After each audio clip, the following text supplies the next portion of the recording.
인생의 가장 고요한 오후, 모든 것이 제자리에 있다고 믿었던 순간에 예고 없이 불어온 바람 한 줄기가 마음의 책장을 훌훌 넘길 때가 있습니다. 평생을 교단에서 아이들에게 문학을 가르쳤고 이제는 작은 서점 시간의 책갈피에서 잉크와 종이 냄새에 둘러싸여 조용한 황혼을 맞이하던 예순의 김민준 씨에게도 그런 바람이 불어왔던 겁니다. 그의 하루는 낡은 책들이 품고 있는 오래된 이야기처럼 규칙적이었습니다. 아침 일찍 일어나 아내 혜진이 차려주는 따뜻한 밥을 먹고 동네 한 바퀴를 산책한 뒤 서점 문을 열죠. 햇살이 잘 드는 창가 자리에 앉아 먼지 쌓인 고전들을 정돈하고 가끔 찾아오는 단골 손님들과 나직한 목소리로 책 이야기를 나누는 것이 일상의 전부였습니다. 그의 삶은 평온했습니다. 하지만 그 평온함은 때로 빛이 바랜 흑백 사진처럼 느껴지기도 했습니다. 반평생을 함께한 아내 혜진과의 관계도 그랬습니다. 뜨겁기보다는 따뜻했고 설레기보다는 편안했죠. 서로의 눈빛만 봐도 다음 말을 알 수 있는 익숙함은 더없이 소중했지만 그 익숙함의 이면에는 가슴 한편을 채우지 못하는 잔잔한 공허함이 파문처럼 일렁이고 있었습니다. 젊은 날 시집의 첫 구절을 읽고 밤새 심장이 뛰던 그런 종류의 떨림은 이제 아주 먼 나라의 이야기일 뿐이라고 그는 생각했습니다. 그러던 어느 늦은 오후였습니다. 창밖으로 기울어가는 햇살이 서점 안을 금빛으로 물들이고 있을 때 낡은 문에 달린 풍경이 맑은 소리를 내며 울렸습니다. 여느 때처럼 고개를 든 민준의 눈에 한 여인이 들어왔습니다. 마치 잿빛 세상에 떨어진 한 방울의 수채, 물감 같은 사람이었습니다. 자유롭게 묶은 머리카락, 손목에 찬 낡은 가죽 팔찌, 그리고 무엇보다 세상을 향한 호기심으로 반짝이는 깊은 눈동자. 그녀는 서점 안을 조용히 둘러보았습니다. 책을 허투루 넘기는 법 없이 마치 오랜 친구를 대하듯 한 권 한 권 소중하게 어루만졌습니다. 그러다 오래된 시집들이 꽂힌 서가 앞에서 발걸음을 멈추더군요. 사장님, 혹시 이 시인의 절판된 첫 시집이 있을까요? 젊었을 때 정말 좋아했었는데 이사하면서 잃어버렸지 뭐예요. 조용하지만 맑은 울림이 있는 목소리였습니다. 민주는 자리에서 일어나 그녀에게 다가갔습니다. 그가 가장 아끼는 서가였죠. 아, 그 시인을 아시는 분을 오랜만에 뵙습니다. 그분 첫 시집은 워낙 귀해서요. 하지만 제가 개인적으로 소장하고 있던 것이 한 권 있습니다. 잠시만요. 먼지 쌓인 창고 깊숙한 곳, 자신만의 보물 상자에서 민주는 핏 바랜 시집 한 권을 꺼내왔습니다. 수십 년의 세월이 담겨 노랗게 변한 종이 위로 그는 조심스럽게 먼지를 털어냈습니다. 이 책을 찾으시는 분을 언젠가 만날 것 같았습니다. 시집을 건네받은 여인의 눈이 어린아이처럼 반짝였습니다. 그녀는 책장을 넘기며 나지기 한 구절을 읊조렸습니다. 민준이 학창시절 닳고 닳도록 외웠던 바로 그 구절이었습니다. 순간 잊고 있던 오래된 풍경 하나가 그의 머릿속에 선명하게 떠올랐습니다. 젊은 날의 서툰 고백과 뜨거웠던 심장, 그리고 밤하늘의 별들이 쏟아질 것 같았던 그 밤의 공기까지. 그 구절을 가장 좋아합니다. 민주는 자신도 모르게 말을 건넸습니다. 두 사람은 약속이나 한 듯 낡은 서가에 기대어 한참 동안 시와 문장에 대한 이야기를 나누었습니다.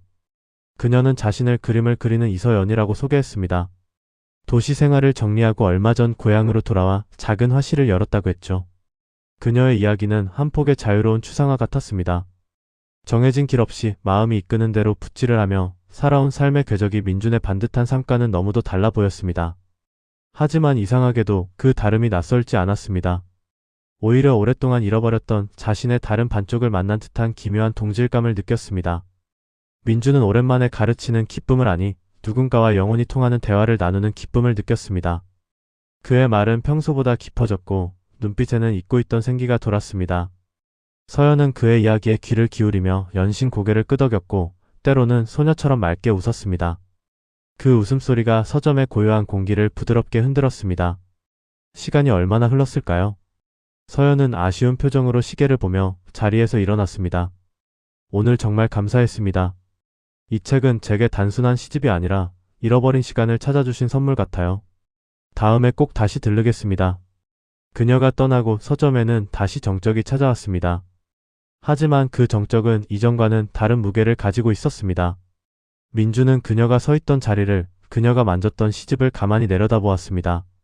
수십 년간 단 한 번도 흔들린 적 없던 그의 고요한 호수 위로 작은 돌멩이 하나가 떨어진 것이었습니다. 크고 요란한 파문은 아니었지만 그 중심으로부터 번져나가는 잔잔한 물결은 그의 마음 전체를 천천히 그리고 분명하게 적시고 있었습니다. 예순의 나이. 모든 감정은 무뎌지고 삶의 모든 페이지는 이미 다 읽었다고 생각했던 황혼역에 찾아온 낯선 떨림. 그것은 설렘이라고 부르기엔 너무나 조심스러웠고 단순한 호기심이라고 하기엔 너무나 깊은 울림이었습니다. 그날 밤 민주는 집으로 돌아가는 길에 처음으로 발걸음이 조금 가볍다고 느꼈습니다. 그는 아주 오래전 잃어버렸던 문장의 첫 글자를 오늘에서야 비로소 다시 발견한 기분이었습니다. 며칠 동안 김민준의 시간은 서점에서 흐르지 않았습니다. 그의 몸은 낡은 책상에 앉아 책장을 정리하고 손님을 맞았지만 그의 마음은 오래된 책갈피 사이에 머물지 못하고 자꾸만 낯선 곳을 향해 훨훨 날아갔습니다. 이서연이라는 이름 석자가 그가 평생 읽어온 어떤 시구보다도 더 선명한 파문을 일으키고 있었기 때문입니다. 결국 민주는 며칠을 망설이다 서연이 무심코 건네고 간 작은 화실 명함 한 장을 들고 집을 나섰습니다. 일부러 찾아가는 것은 아니라고 그저 산책길에 우연히 지나가는 것뿐이라고 스스로에게 몇 번이고 다짐하면서 말입니다. 서연의 화실은 동네의 한적한 골목길, 담쟁이 덩굴이 낡은 벽을 따스하게 감싸고 있는 작은 2층 건물이었습니다. 1층 창문 너머로 알록달록한 그림들이 언뜻 보였습니다. 민주는 문 앞에서 한참을 서성였습니다. 평생을 정해진 규칙과 시간표 안에서 살아온 그에게 이 문턱을 넘는 것은 마치 금지된 세계로 들어서는 것 같은 낯선 두려움과 주체할 수 없는 설렘을 동시에 안겨주었지요. 그가 마침내 용기를 내어 문고리를 잡고 안으로 들어섰을 때 그의 코끝을 스친 것은 익숙한 책에 묵은 종이 냄새가 아니었습니다. 햇살이 부서져 내리는 넓은 창 아래 기분 좋은 유화 물감과 테레비뉴 냄새가 섞여 공기 중에 떠다니고 있었습니다. 그 향기는 민준의 흑백 같던 일상에 예고 없이 끼어든 선명한 색채와도 같았습니다. 화실 안에는 서연과 함께 몇몇의 수강생들이 캠퍼스 앞에 앉아 있었습니다. 열정에 찬 얼굴로 그림에 대해 설명하는 서연의 모습은 책방에서 만났을 때와는 또 다른 생기로 빛나고 있었습니다. 흰 셔츠 소매를 걷어붙인 팔과 머리를 대충 틀어올린 모습은 꾸밈없었지만 그 어떤 화려한 치장보다도 더 자유롭고 아름다워 보였습니다. 그녀는 그림을 그리는 행위 자체를 온몸으로 사랑하고 있었어요. 자, 여기 이 부분은 너무 어둡게만 생각하지 마세요. 어둠 속에도 수만 가지의 색이 숨어 있답니다. 우리가 슬픔 속에서 작은 기쁨을 찾아내듯이 말이에요. 두려워하지 말고 과감하게 붓을 움직여봐요. 수강생을 향한 그녀의 목소리는 부드러우면서도 단단한 힘이 실려 있었습니다. 민주는 평생 학생들에게 시의 운율과 문장의 함의를 가르쳐왔지만 저렇게 온 마음을 다해 삶의 태도를 이야기해 본 적이 있었던가 스스로에게 조용히 물었습니다. 그는 방해가 되지 않도록 구석에 조용히 서서 마치 한 편의 아름다운 공연을 보듯 그 광경을 넋을 잃고 바라보았습니다. 수업이 끝나고 사람들이 모두 돌아간 뒤 화실에는 두 사람만이 남았습니다. 어색한 침묵이 흐를 법도 한데 이상하게도 편안했습니다. 서연은 붓을 씻으며 먼저 미소를 보였습니다. 어쩐 일이세요, 선생님? 여기까지 다 오시고. 아, 그저 근처를 지나가다가 그림들이 밖에 걸려있기에 궁금해서 들어와 봤습니다. 민주는 자신도 모르게 더듬거리는 말에 얼굴이 살짝 붉어졌습니다. 서연은 그런 그의 마음을 아는지 모르는지 그저 맑게 웃으며 벽에 걸린 자신의 그림 앞으로 그를 이끌었습니다. 제 그림들이에요. 부끄럽지만. 민준의 시선은 거칠면서도 따뜻한 색감으로 채워진 커다란 캠퍼스에 머물렀습니다. 그것은 노을이 지는 바다 풍경이었습니다. 하지만 단순한 풍경화가 아니었습니다. 붉게 타오르는 하늘과 검푸른 바다의 경계에는 희미한 빗줄기가 있었고 그 속에는 격렬한 슬픔과 체념, 그러면서도 놓지 못하는 희망 같은 복잡한 감정들이 소용돌이치고 있었습니다. 평생 수많은 문장 속에서 인간의 감정을 읽어왔던 민주는 그 그림이 서연이라는 사람이 살아온 시간의 무게와 그녀의 영혼을 그대로 담고 있음을 직감했습니다. 마치 폭풍이 지나간 뒤의 고요함 같아요. 모든 것을 잃은 것도 같고 모든 것을 새로 시작할 수도 있을 것 같은 그런 바다요. 민준의 나지막한 감상에 붓을 닦던 서연의 손이 순간 멈칫했습니다. 그녀는 천천히 고개를 돌려 민준을 바라보았습니다. 그녀의 눈빛이 가늘게 떨리고 있었어요. 맞아요. 대부분은 그냥 어두운 바다라고만 보시는데 선생님은 그 안에 담긴 이야기를 읽어내시네요. 마치 오래된 시에 숨겨진 행간을 읽어내듯이요.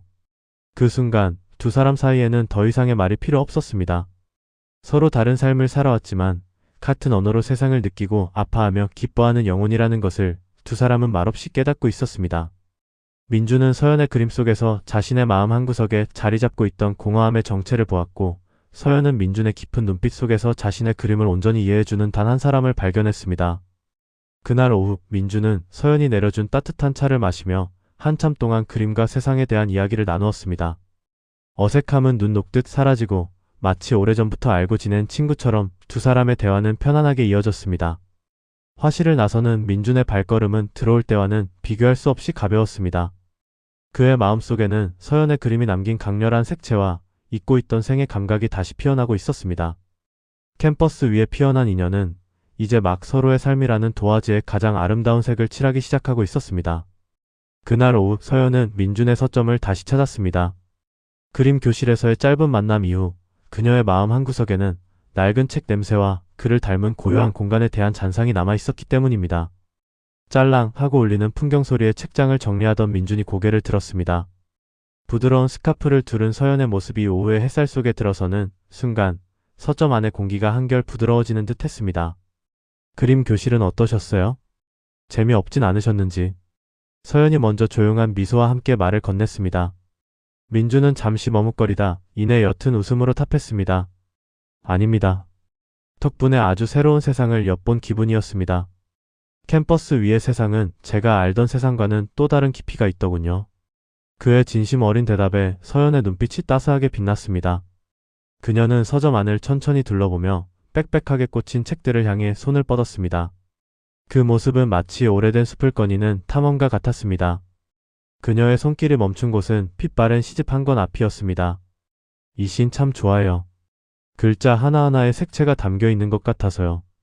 문장을 읽고 있으면 머릿속에 저절로 그림이 그려지죠. 민준이 그녀의 곁으로 다가섰습니다.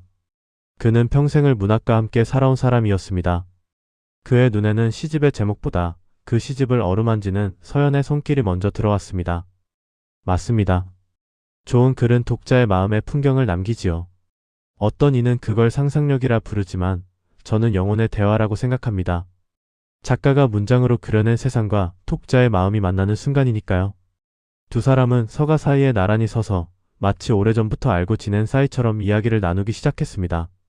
민주는 한 편의 소설이 어떻게 독자의 삶을 통째로 흔들 수 있는지, 단어와 단어 사이의 여백이 얼마나 많은 의미를 품고 있는지에 대해 열정적으로 말했습니다. 평생 교단에서 학생들에게만 쏟아냈던 그의 깊은 내면이 서연이라는 단 한 사람의 독자 앞에서 조용히 펼쳐지고 있었습니다. 서연은 그의 이야기에 귀를 기울이며 고개를 끄덕였습니다. 그리고 그녀는 민준이 말한 문장의 여백을 그림의 빈 공간에 소설의 클라이맥스를 강렬한 색채에 대비해 비유했습니다. 그림도 마찬가지예요. 모든 것을 꽉 채워 그리는 게 좋은 그림은 아니랍니다. 비어있는 공간이 오히려 보는 사람의 마음을 담아내고 상상하게 만들죠. 선생님께서 말씀하신 문장의 여백처럼요. 결국 책이든 그림이든 사람의 마음에 빈 공간을 내어주는 일인 것 같아요. 민주는 그 순간 눈앞에 서연이라는 사람이 단순히 그림을 그리는 화가가 아님을 깨달았습니다. 그녀는 세상의 본질을 꿰뚫어보고 그것을 자신만의 언어로 표현할 줄 아는 사람이었습니다. 말과 그림 표현의 방식은 달랐지만 두 사람이 바라보는 세상의 결은 놀라울 만큼 닮아 있었습니다. 시간이 얼마나 흘렀을까요? 서점 안으로 뉘엿뉘엿 저녁 노을이 스며들고 있었습니다. 민주는 따뜻한 차 두 잔을 내었고 두 사람은 창가 작은 테이블에 마주 앉았습니다. 책과 그림에 대한 이야기는 자연스럽게 서로의 삶에 대한 이야기로 이어졌습니다. 서점 이름이 왜 시간의 책갈피인가요? 참 멋진 이름이라고 생각했어요. 서연의 물음에 민주는 잠시 창밖을 바라보았습니다. 그의 얼굴에 씁쓸하면서도 아련한 미소가 스쳤습니다. 제 인생이 꼭 어느 한 페이지에 꽂아둔 책갈피 같다는 생각을 했습니다. 더는 다음 장으로 넘어가지 못하고 늘 같은 곳에 머물러 있는 듯한 느낌이었죠. 그래서 이곳에서 다른 사람들의 이야기, 다른 시간들을 어루만지며 위로받고 싶었는지도 모릅니다. 그의 고백은 솔직하고 담담했습니다. 화려한 수사도 과장된 감정도 없었지만 그 안에 담긴 오랜 공허함이 서연의 마음에 고스란히 전해졌습니다. 젊은 시절 사랑의 상처를 안고 풋 하나의 의지에 세상을 떠돌았던 자신의 모습이 그에게 겹쳐 보였습니다. 저는 그 책갈피가 멈춤이 아니라 가장 아름다운 문장이 있는 페이지를 기억하기 위한 표식이라고 생각해요. 그 문장을 다시 읽고 싶을 때 언제든 펼쳐볼 수 있도록. 서연의 위로는 따뜻한 찻김처럼 민준의 마음을 감쌌습니다. 누구도 알아주지 못했던, 아니 그 자신조차 애써 외면했던 마음속의 빈 페이지를 그녀는 단숨에 읽어내고 있었습니다. 그는 벅차오르는 감정을 누르며 물었습니다. 서연 씨는 왜 그림을 그리십니까? 말로는 다 표현할 수 없는 순간들을 붙잡아두고 싶어서요. 바람에 흩날리는 꽃잎의 색, 사랑하는 사람의 눈에 비친 노을, 가슴 아팠던 기억의 그림자 같은 것들이요. 그런 것들은 금방 사라져버리잖아요. 저는 그 순간의 감정들을 영원히 박제하고 싶어서 그림을 그려요. 어쩌면 저 또한 제 삶의 페이지마다 그림이라는 책갈피를 꽂아두고 있는 건지도 모르겠네요. 그 말을 듣는 순간 민주는 알 수 있었습니다. 두 사람은 서로 다른 길을 걸어왔지만 결국 같은 곳을 향해 있었다는 것을. 한 사람은 문장으로, 한 사람은 그림으로 덧없이 흘러가는 시간 속에서 영원한 의미를 찾고자 평생을 헤매온 영혼들이었습니다. 그들은 서로의 눈을 바라보았습니다. 그 깊은 눈빛 속에는 더 이상 어색함이나 경계심이 없었습니다. 오직 오래 기다려온 영혼의 동반자를 마주한 애틋함과 안도감만이 가득했습니다. 민준의 삶이라는 오래된 책, 그가 멈춰있다고 믿었던 페이지에 이서연이라는 새로운 문장이 선명하게 새겨지고 있었습니다. 그 문장은 너무도 아름다워서 그는 자꾸만 되뇌어 읽고 싶어졌습니다. 그리고 처음으로 다음 장을 넘겨보고 싶다는 강렬한 설렘을 느꼈습니다. 저녁 식탁은 늘 그렇듯 고요하고 평화로웠습니다. 아내 혜진이 정갈하게 차려낸 음식들 위로 따뜻한 김이 모락모락 피어올랐고 텔레비전에서는 익숙한 저녁 뉴스가 낮은 목소리로 흘러나왔죠. 30년 넘게 반복되어 온 이 풍경은 민준에게 공기처럼 당연하고 편안한 것이었습니다. 여보, 찌개 좀 더 들어요. 오늘따라 유난히 맛있게 됐네. 혜진이 그의 빈밥그릇 위로 국자를 기울이며 다정하게 말했습니다. 민준은 고개를 끄덕이며 무심코 숟가락을 들었지만 마음은 다른 곳을 헤매고 있었습니다. 그의 머릿속에는 된장찌개의 구수한 냄새 대신 서연의 화실을 가득 채우던 옅은 유화 물감 냄새가 맴돌았기 때문입니다. 책방은 어땠어요? 별일 없었고? 혜진의 물음에 민준은 잠시 머뭇거렸습니다. 별일이 왜 없었을까요? 그의 온 생을 뒤흔들 만큼 커다란 파문이 바로 그 낡은 책방에서 시작되고 있었으니까요. 하지만 그는 애써 태연한 표정을 지으며 대답했습니다. 응, 늘 똑같지 뭐. 조용했어. 거짓말이었습니다. 그의 책방은 더 이상 조용하지 않았습니다. 서연이라는 이름의 시가 낮은 목소리로 낭송되고 있었고 그녀의 웃음소리가 책장 사이를 노니는 나비처럼 날아다녔죠. 민주는 아내의 시선을 피하며 묵묵히 밥을 먹었습니다. 평생을 함께하며 서로의 눈빛만 봐도 마음을 읽던 아내였습니다. 그런 아내 앞에서 다른 사람을 떠올리는 자신이 낯설고 부끄러웠습니다. 식사를 마치고 거실 소파에 나란히 앉아 텔레비전을 보는 시간. 늘 그랬듯 혜진은 뜨개질을 하고 민주는 신문을 펼쳐 들었습니다. 하지만 그의 눈은 활자를 따라가지 못하고 허공을 배회했습니다. 어제 서연과 나누었던 이야기가 귓가에 맴돌았거든요. 햇살 좋은 날 함께 걷고 싶다던 오래된 골목길, 그녀가 좋아한다던 시인의 이름, 그림을 그릴 때 가장 행복하다며 반짝이던 그녀의 눈동자까지. 그녀를 생각하면 가슴 한편이 아릿하게 저려오는 죄책감과 함께 아주 오랜만에 느껴보는 생기가 온몸을 감쌌습니다. 마치 꽁꽁 얼어붙었던 강물이 봄는 녹듯 스르르 풀리는 기분이었습니다. 60년 평생 단 한 번도 정해진 길을 벗어나 본 적 없었던 그였습니다. 아들로서, 남편으로서, 아버지로서, 그리고 선생님으로서 늘 누군가의 기대를 저버리지 않기 위해 자신을 다독이며 살아왔죠. 그런데 이제 와서 이 낯선 설렘은 대체 무엇일까요? 인생의 황혼역에 찾아온 이 감정은 신의 선물일까요? 아니면 짓궂은 장난일까요? 문득 혜진이 뜨개질을 멈추고 그를 지그시 바라보며 물었습니다. 당신 요즘 무슨 좋은 일 있어요? 안색이 전보다 환해 보여서요. 그 말에 민준의 심장이 쿵 하고 내려앉는 것 같았습니다. 아내의 목소리에는 어떤 가시도 의심도 없었습니다. 그저 남편의 얼굴이 좋아 보이는 것이 순수하게 기쁘다는 따뜻한 진심만이 담겨 있었죠.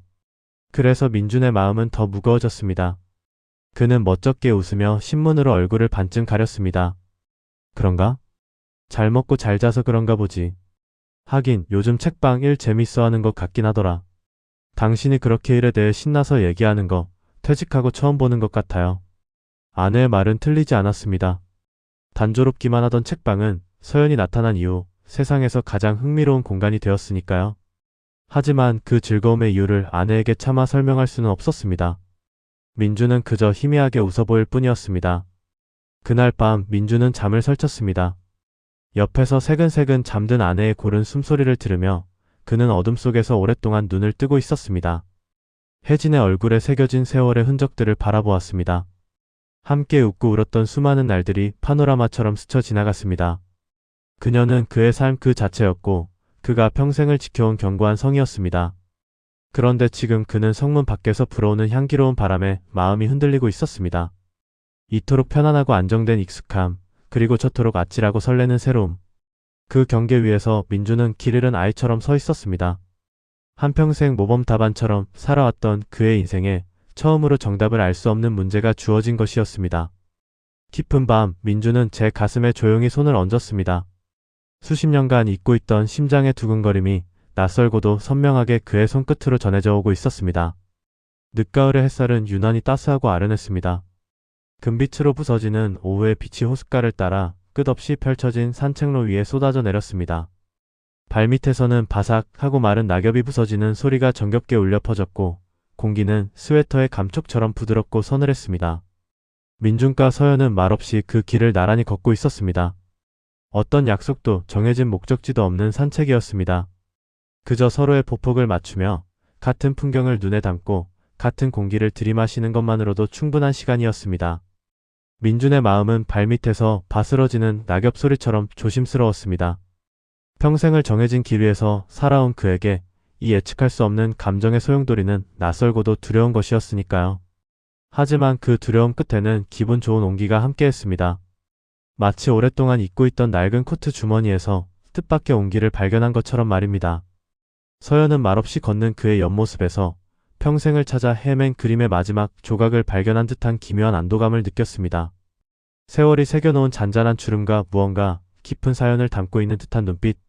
과묵하지만 결코 가볍지 않은 그의 존재감은 마치 거친 파도가 지나간 뒤의 고요한 바다처럼 그녀의 마음을 평온하게 만들었습니다. 먼저 침묵을 깬 것은 서연이었습니다. 그녀는 발끝으로 붉은 단풍잎 하나를 툭 건드리며 나지막이 말했습니다. 올해 단풍은 유난히 색이 깊네요. 꼭 마지막 불꽃을 태우는 것 같아요. 민주는 그녀의 말에 고개를 끄덕이며 호수 저편을 바라보았습니다. 수면 위로 금빛 윤슬이 부서지고 있었습니다. 지고 나서야 비로소 가장 아름다운 색을 내는 것 같아 꼭 우리 인생 같지 않습니까? 젊을 땐 미처 몰랐던 것들을 이제야 조금씩 알아가는 기분입니다. 그의 목소리에는 희미한 회한과 함께 어떤 체념 같은 것이 섞여 있었습니다. 서연은 그의 시선이 머무는 곳을 함께 바라보며 조용히 되물었습니다. 민준 씨는 후회되는 일이 있으세요? 되돌리고 싶은 순간 같은 거요. 민준은 한참 동안 대답이 없었습니다. 그는 걷던 걸음을 멈추고 길가 벤치에 가만히 앉았습니다. 서연도 그의 옆에 조용히 자리를 잡았습니다. 그는 멀리서 유유 헤엄치는 오래한 쌍을 보며 입을 열었습니다. 후회라기보다는 아쉬움이 맞겠지요. 너무 많은 것들을 그냥 흘려보내며 살았습니다. 교사로서, 남편으로서, 아버지로서의 역할에만 충실하면 그게 인생의 전부인 줄 알았어요. 내 마음이 정말로 무엇을 원하는지, 내 영혼이 어디를 향해 소리치고 있는지 들여다볼 여유조차 없었습니다. 그의 고백은 꾸밈이 없어 더욱 아프게 들렸습니다. 서연은 그의 어깨를 토닥이는 대신 자신의 이야기를 꺼냈습니다. 저는 반대였어요. 너무 제 마음만 들여다보며 살았죠. 자유롭고 싶어서, 내 그림만 그리고 싶어서 많은 것들을 외면했어요. 덕분에 그림은 남았지만 돌아보니 곁에는 아무도 없더라고요. 텅 빈 캠퍼스 앞에 홀로 앉아있는 기분이 어떤 건지 민준 씨는 아마 모르실 거예요. 두 사람은 서로 다른 삶의 궤적을 걸어왔지만 결국 같은 공허함의 끝에서 마주보고 있었습니다. 채우지 못해 공허한 사람과 너무 많은 것을 비워내 공허한 사람. 그래서였을까요? 서로의 눈을 바라보는 순간 두 사람은 말하지 않아도 서로의 상처와 외로움을 온전히 이해할 수 있었습니다. 해가 서서히 기울며 세상이 온통 주홍빛으로 물들기 시작했습니다. 민주는 주머니 속에서 작은 책갈피 하나를 꺼내 서연에게 건넸습니다. 직접 말린 아파가 곱게 박힌 낡고 손때 묻은 책갈피였습니다. 서점에서 정리하다가 오래된 책 속에서 발견했습니다. 누가 언제 끼워뒀는지도 모르는 녀석인데 이걸 보는 순간 서연 씨가 떠올랐습니다. 서연은 조심스럽게 책갈피를 받아들었습니다. 바싹 마른 꽃잎 위로 스며든 세월의 흔적이 아름다웠습니다. 왜 제가 생각나셨어요? 마치 시간이 멈춰버린 것 같아서요. 가장 아름다웠던 순간에 박제되어 잊힌 채로 책 속에 갇혀있던 거잖아요. 하지만 누군가 다시 책을 펼쳐주기만 한다면 이 꽃은 다시 세상의 빛을 볼 수 있는 거니까요. 마치 당신이 내게 그런 존재인 것처럼 느껴졌습니다. 잊고 있던 내 삶의 한 페이지를 다시 펼쳐보게 만든 사람. 민준의 서툴지만 진심이 담긴 고백에 서연의 눈시울이 붉어졌습니다. 그녀는 고개를 들어 민준을 바라보았습니다. 그의 눈동자가 붉은 노을을 담아 애틋하게 빛나고 있었습니다.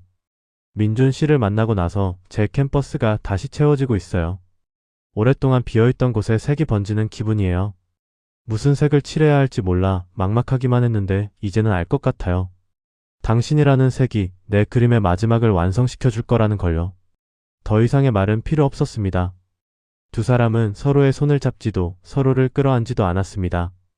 하지만 그들의 영혼은 이미 가장 깊은 곳에서 서로를 뜨겁게 껴안고 있었습니다.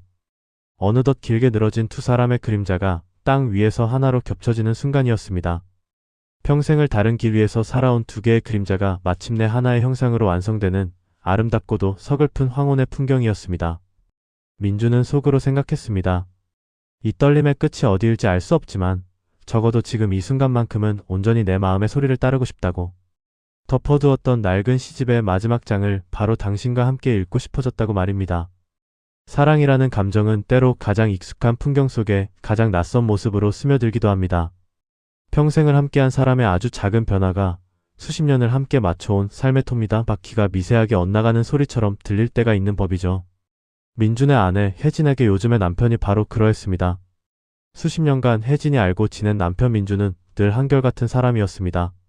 새벽의 고요함을 닮은 사람, 잘 닦인 낡은 목재 가구처럼 은은한 윤기가 흐르지만 결코 요란하지 않은 사람.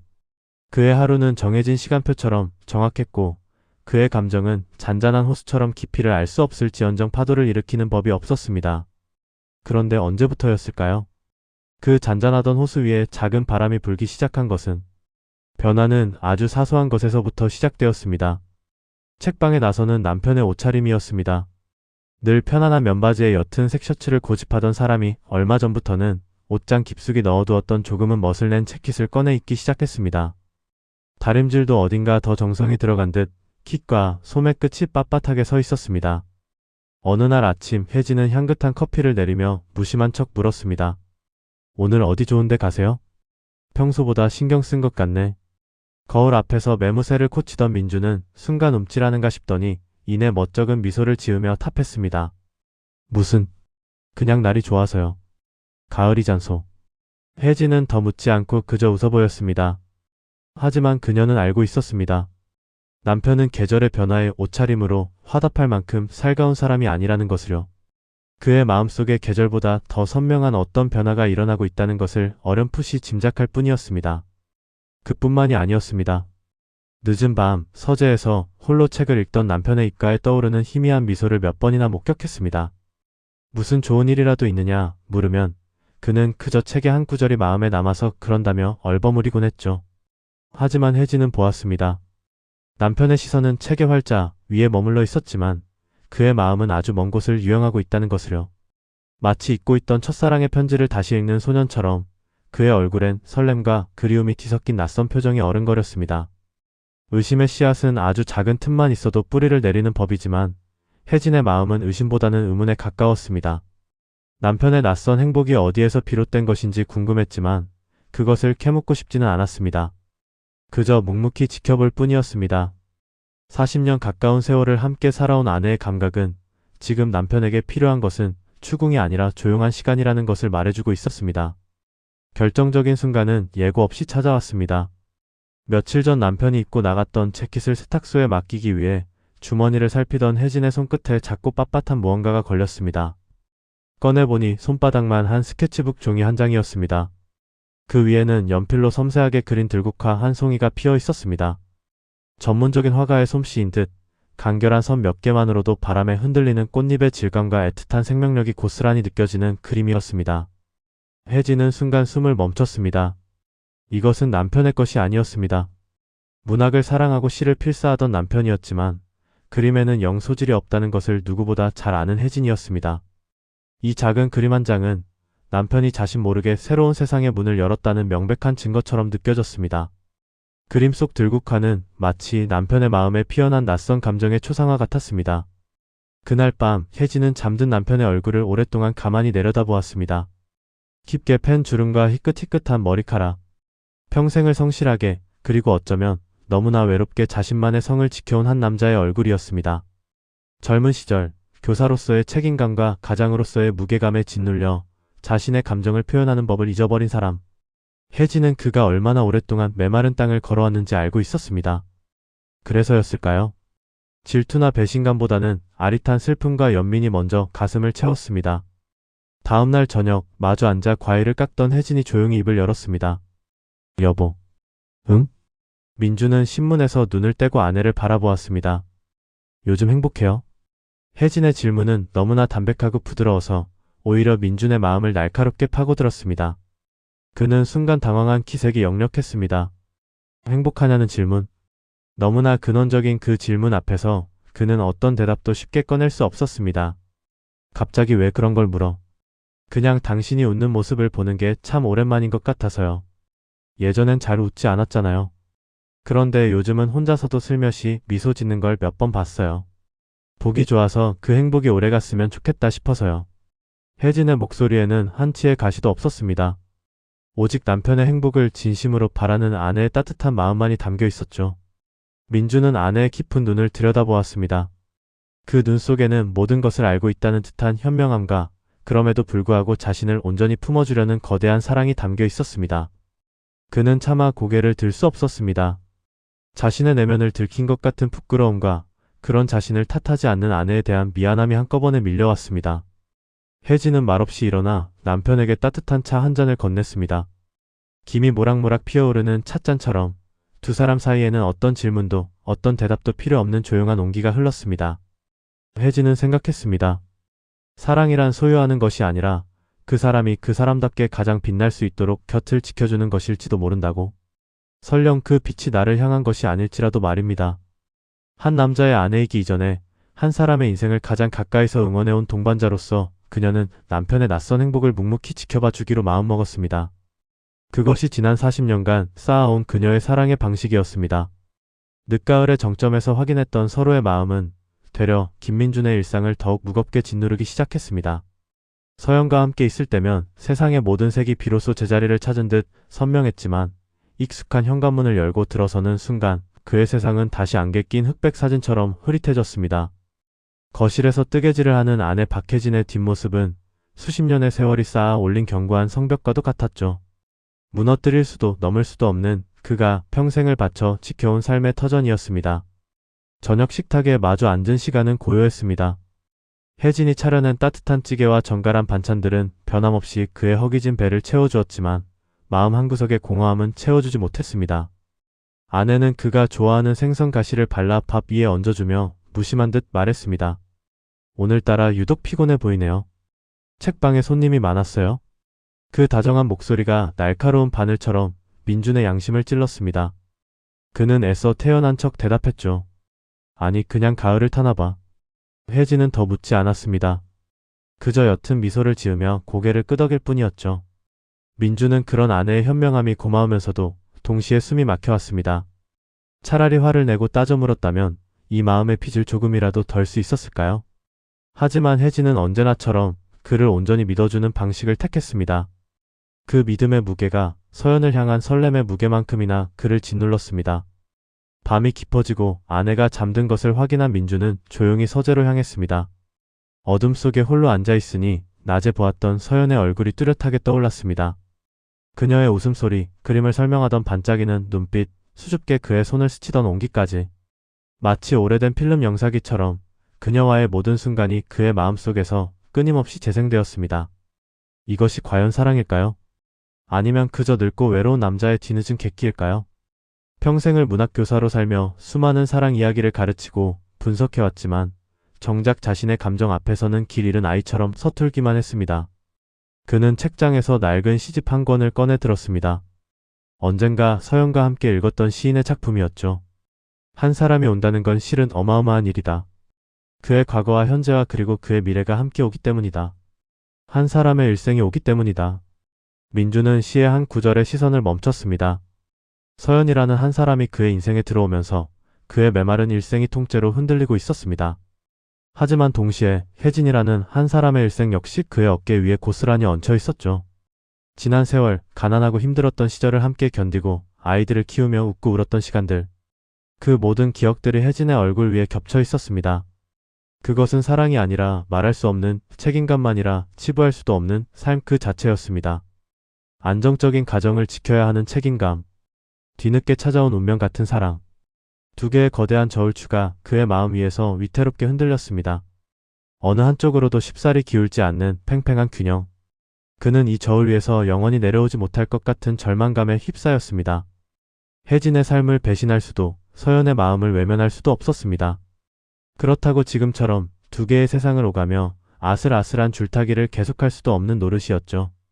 어떤 선택을 하든 그는 누군가에게 깊은 상처를 주게 될 것이고 자기 자신 또한 온전하지 못할 것이 분명했습니다. 사랑의 무게는 예순의 나이에 감당하기엔 너무나도 버거웠습니다. 젊은 날의 사랑이 모든 것을 내던질 수 있는 용기였다면 황혼의 사랑은 무엇 하나 쉽사리 놓지 못하는 미련과 회한으로 가득했습니다. 민주는 텅 빈 찻잔을 바라보며 나지막이 읊조렸습니다. 나는 어디로 가야 하는 걸까? 대답 없는 질문만이 서재의 차가운 공기 속을 공허하게 맴돌았습니다. 그는 비로소 깨달았습니다. 인생의 가장 어려운 문제는 정답이 없는 문제라는 것을. 그리고 자신은 이제 막 그 가장 어려운 시험지를 받아든 수험생일 뿐이라는 것을 말입니다. 깊은 밤, 시간의 책갈피 서점 안에는 낡은 종이 냄새와 희미한 조명만이 고요히 머물고 있었습니다. 김민주는 갓 내린 커피잔을 든 채 서가 사이에 우두커니 서 있었습니다. 그의 시선은 어느 한 곳을 향하지 않고 마치 수십 년의 세월이 켜켜이 쌓인 책들 너머의 시간을 더듬는 듯 아득했습니다. 평생을 성실이라는 단어에 기대어 살아왔습니다. 한 여자의 남편으로, 아이들의 아버지로, 학생들의 스승으로 단단하게 쌓아 올린 그의 인생은 이제와 돌아보니 참으로 반듯하고 안정적이었습니다. 하지만 그 안정감의 다른 이름은 어쩌면 예측 가능한 권태로움이었을지도 모릅니다. 그때 낡은 문이 조용히 열리고 익숙한 향기와 함께 이서연이 들어섰습니다. 그녀는 늘 그렇듯 물감과 테레비뉴 냄새를 옅게 풍기며 나타났습니다.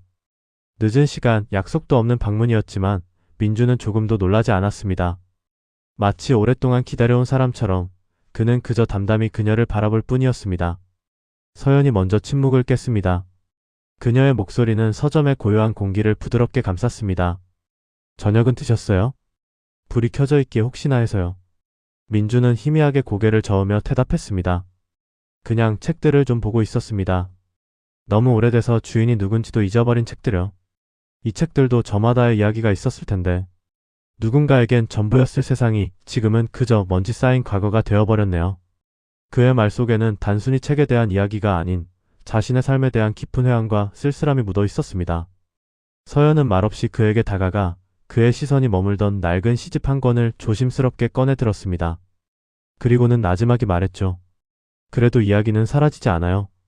누군가 다시 펼쳐 들고 읽어주는 순간 그 이야기들은 다시 살아나는 걸요. 민준 씨처럼요. 두 사람 사이에는 다시 정적이 흘렀습니다. 하지만 그것은 어색한 침묵이 아니었습니다.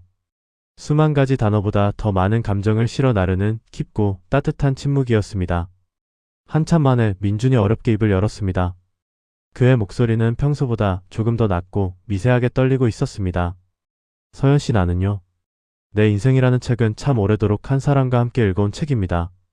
닳고 헤어져서 어느 페이지에 무슨 내용이 있는지 보지 않고도 다 알 수 있을 만큼 익숙한 책이죠.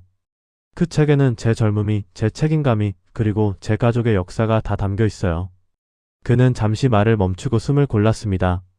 아내 혜진의 얼굴이 그녀와 함께 걸어온 수많은 날들이 눈앞을 스쳐 지나갔습니다. 그 책을 덮을 수는 없어요. 그럴 자격도 용기도 제겐 없습니다. 평생을 저 하나 믿고 살아온 사람에게 그런 상처를 줄 수는 없어요. 하지만 서연 씨라는 새로운 책을 발견하고 말았습니다. 이제껏 한 번도 읽어보지 못한 모든 문장이 설렘으로 가득한 그런 책을요. 이 책을 덮고 싶지가 않아요. 매일 밤 다음 장이 궁금해서 잠 못 이루는 소년처럼 그렇게 되어버렸습니다. 저는 어떻게 하면 좋습니까? 그의 고백은 절절했습니다. 지켜야 할 세상과 새로이 발견한 세상 사이에서 길을 잃은 한 남자의 솔직한 절규였습니다. 서연은 민준의 흔들리는 눈동자를 가만히 마주 보았습니다. 그녀의 눈빛에는 그 어떤 원망이나 재촉도 없었습니다. 오직 깊은 이해와 연민만이 담겨있을 뿐이었죠. 서연은 손에 들고 있던 시집을 내려놓고 민준의 손 위로 자신의 손을 가만히 포겠습니다. 화가의 손이라기엔 조금 거칠었지만 그 어떤 손길보다도 따뜻하고 단단한 위로가 전해졌습니다. 그림을 그리다 보면요. 거의 다 완성된 그림에 아주 작은 점 하나를 잘못 찍을 때가 있어요. 망쳤다고 생각하죠. 모든 걸 지우고 처음부터 다시 시작하고 싶어져요. 하지만 그럴 순 없잖아요. 그럴 때 저는요. 그 점을 지우려 하지 않고 오히려 그 점을 시작으로 새로운 그림을 더 그려요. 그러면요. 신기하게도 원래 그리려던 것보다 훨씬 더 깊고 멋진 작품이 되기도 한답니다. 그녀는 잔잔한 미소를 지으며 말을 이었습니다. 민준 씨의 삶이라는 그림을 지우거나 덮어쓰려 하지 마세요. 그럴 필요 없어요. 그저 저라는 작은 점 하나가 찍혔다고 생각하면 어떨까요? 당신의 견고한 세상에 예기치 않게 더해진 새로운 색깔이라고요. 우리의 만남이 민준 씨의 삶을 부정하는 게 아니라 가장 아름다운 황혼의 색을 더 씹히는 거라고 생각하면 조금은 마음이 편해지지 않을까요? 서연의 말은 주문과도 같았습니다. 혼란스럽게 얽혀있던 민준의 마음을 한 올 한 올 부드럽게 풀어주는 듯 했습니다. 책임감의 무게에 짓눌려 외면하려 했던 자신의 감정이 결코 파괴가 아닌 새로운 완성의 일부가 될 수도 있다는 사실을 그는 비로소 깨달았습니다. 두 사람은 약속이라도 한 듯 창밖을 바라보았습니다. 어둠이 짙게 내린 거리에는 가로등 불빛만이 외롭게 빛나고 있었습니다. 세상은 아무것도 변한 것 없이 그대로 흘러가고 있었습니다. 하지만 창문 안, 낡은 서점 안에 두 사람은 분명히 알고 있었습니다. 이제 그들의 세상은 결코 전과 같을 수 없다는 것을요. 어떤 선택이든 쉽지는 않을 것입니다. 앞으로 걸어가야 할 길은 어쩌면 안개 속처럼 희미할지도 모릅니다. 하지만 두 사람은 더 이상 두려워하지 않기로 했습니다. 완벽한 해답을 찾는 대신 서로의 존재 자체가 가장 큰 위로이자 해답임을 받아들이기로 한 것입니다. 인생의 마지막 페이지를 향해 걸어가는 길 위에서 서로의 발밑을 비춰주는 따뜻한 등불이 되어주기로. 그것이 황혼의 길목에서 만난 두 사람이 할 수 있는 가장 진실하고도 간절한 약속이었습니다. 희미한 조명 아래 민준과 서연의 그림자가 길게 하나로 겹쳐졌습니다. 황혼이 깊게 내린 길 위에서 두 사람은 비로소 새로운 시작을 꿈꾸기 시작했습니다. 그것은 폭풍 같은 열정이 아닌 서로의 존재를 온전히 끌어안는 잔잔하지만 깊은 강물 같은 사랑의 시작이었습니다.